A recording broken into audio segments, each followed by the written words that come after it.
Merutanĩria ma kambuni cia ũkũria wa mahũa kũhũnia thoko ya mabũrũri ma nanja ona magĩkagĩrĩrwo, arĩmi a mahũa mwena wa Naivasha maugĩte maraunwo moko nĩ ũnyihu wa thabarĩ cia ndege cia gũkua mĩrigo, kuona no hĩndĩ thũgũrĩ ĩno ĩracokereria kuma kĩhuhũkanio-inĩ gĩa COVID-19. The cost of freight are extremely high at the moment, almost triple the price of the normal price of before the corona.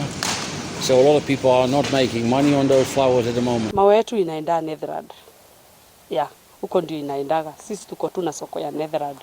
So market wanaitisha, demand iko juu, lakini ikifika hapa sasa shida inakuwa hapa. Huko hakuna shida. Airport ndio iko na shida. We don't have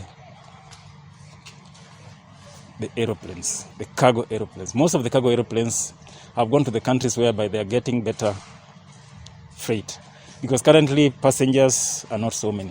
Mũrũgamĩrĩri wa kambuni ya mahũa ya Maridadi Jack Nepas kwa mũhano ugĩte kambuni ĩno nĩ hotaga kũgetha mahũa 200,000 o mũthenya, ona gũtuĩka ĩrĩ na ũhoti wa gũkũria na kũgetha makĩria, no thogora ũrĩa wĩigĩrĩirwo harĩ o kiro ya mũrigo wa mahũa nĩguo ũramaritũhĩra. Mũrũgamo ũyũ ũnyitĩtwo mbaru nĩ obitha kuma kambuni ya mahũa ya Vandenberg ũrĩa ugĩte ona thogora wa bataraitha no ũracũngĩrĩra kwĩgucia gwa kwarahũka kwa ũrĩmi ũyũ.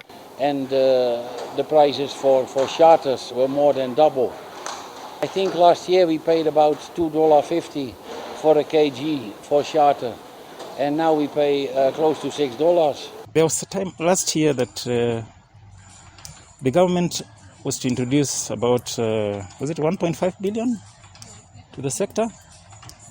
I think up to now nothing has been done, and I've not heard of any grower was benefited from that proposal that was given. Ũkunderu ũyũ wa thabarĩ cia ndege ũrekwĩrwo waya gũcũngĩrĩra kambuni cia ũkũria wa mahũa gũkũ bũrũri-inĩ ciage gũkinyanĩria wendia mũgacĩru wa mahũa mahinda-inĩ maya ma gũkũngũĩra wendo, na mwena ũyũ ũngĩ agũri a mahũa maya kũrikarikia guoko mũhuko kũgũra mahũa mabũrũri ma Rũraya, Afrika ya mũhuro na Ngeretha makĩrĩkana nĩ mambĩrĩirie kuongererwo thogora.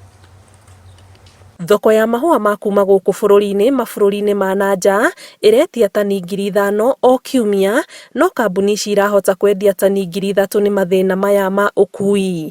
Kĩribotera Inooro TV, njĩtagwo Ani Ngigĩ wa Nyamũ.